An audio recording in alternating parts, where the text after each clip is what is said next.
One of the most ancient books in Judaism's library is a fascinating little text called Perek Shirah, Chapter of Song.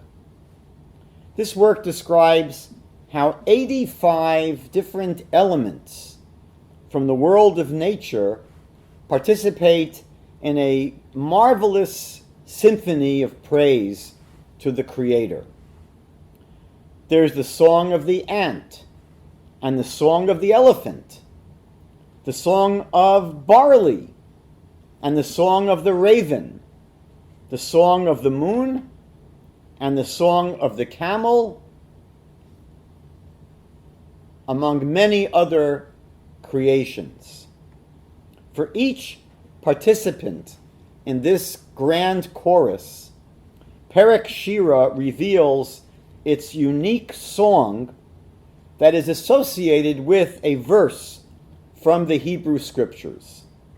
For example, the song of the snake is Psalm 145, verse 14, which says, "The Lord supports all the fallen and straightens all the bent." Or the song of the dog from Psalm 95, verse 6, which says, "Come, let us prostrate ourselves and bow down. Let us kneel before the Lord our Maker." Now, this short work has been incorporated into Jewish prayer books for centuries, and some people recite the Perek Shirah, the chapter of song, every day. Many dozens of commentaries have been written by great Torah sages to try to explain the connection between each element of creation and its particular song. In most cases, it's quite mysterious. What is the connection between the dog, for example, and its song from that verse in Psalm 95?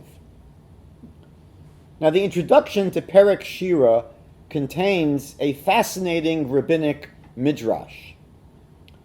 The sages said concerning King David that when he completed composing the book of Psalms, he became proud.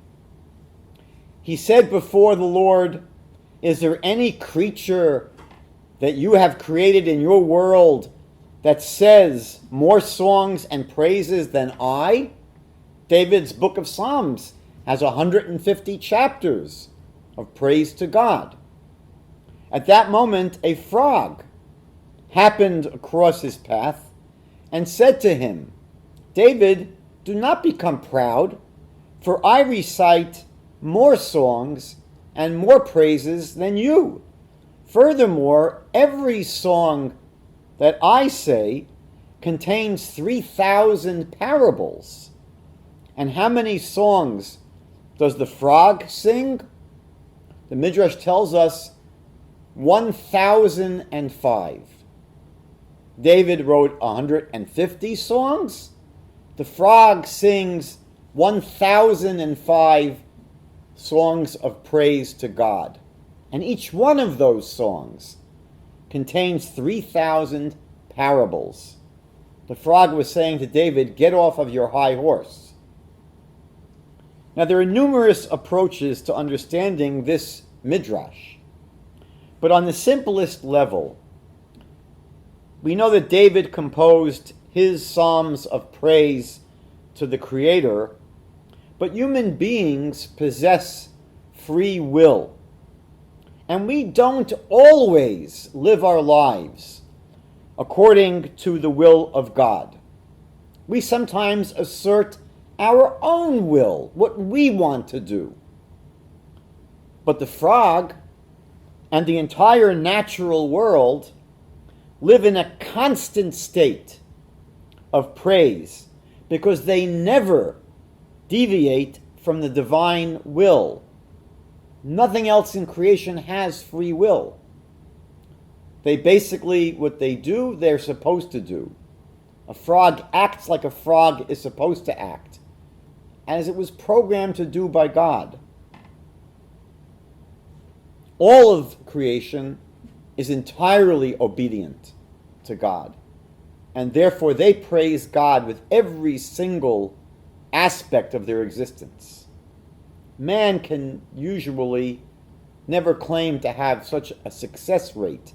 The Bible says even the most righteous person sometimes sins. There are a number of different views concerning who put this Perek Shirah together. One view is that it was King David after his encounter with the frog. Another view says that it was King David's son, Solomon, who we're told knew the languages of all the creatures.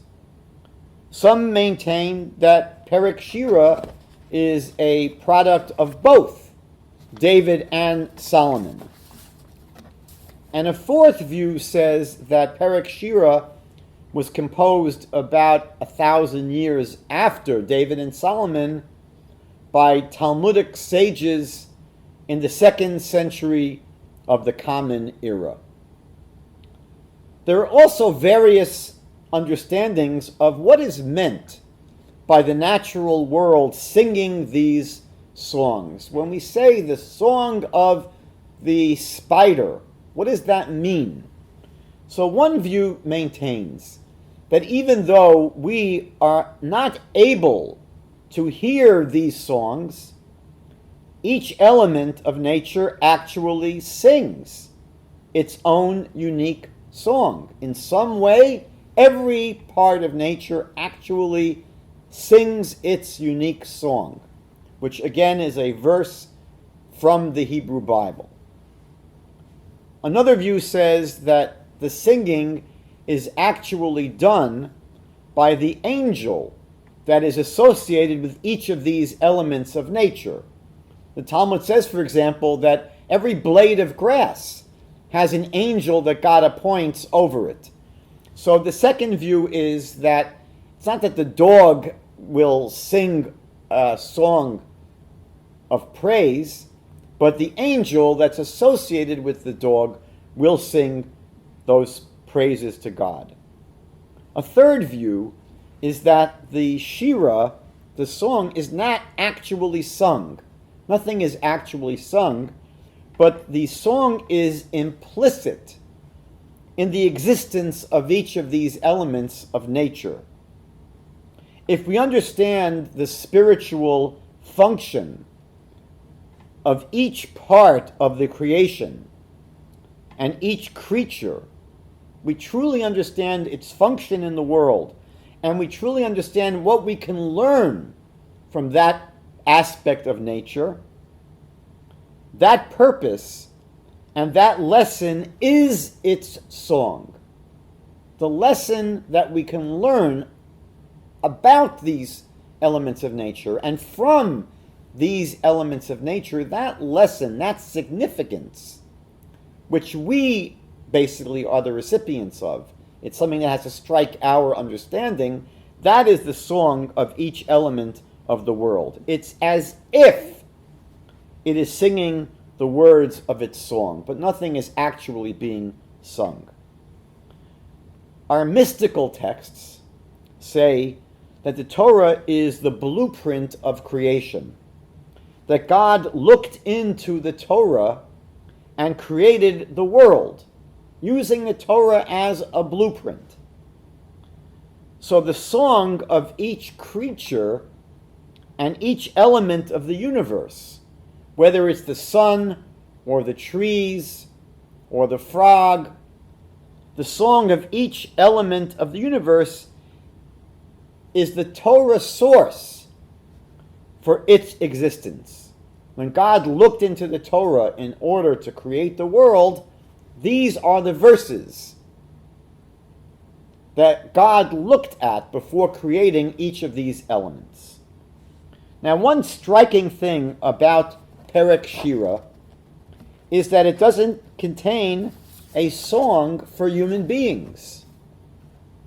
And once again, there have been several approaches to this. One approach is that our song, the song of the human being, is the entire Perek Shirah. The entire Perek Shirah, that is the song of the human being. Why? Because man is a microcosm of the rest of creation. God put the traits of all the other creatures into us. They're all wired into our nature. So, for example, we receive the capacity to grow from the flora. We receive cunning from the fox, strength from the lion, swiftness from the deer, etc.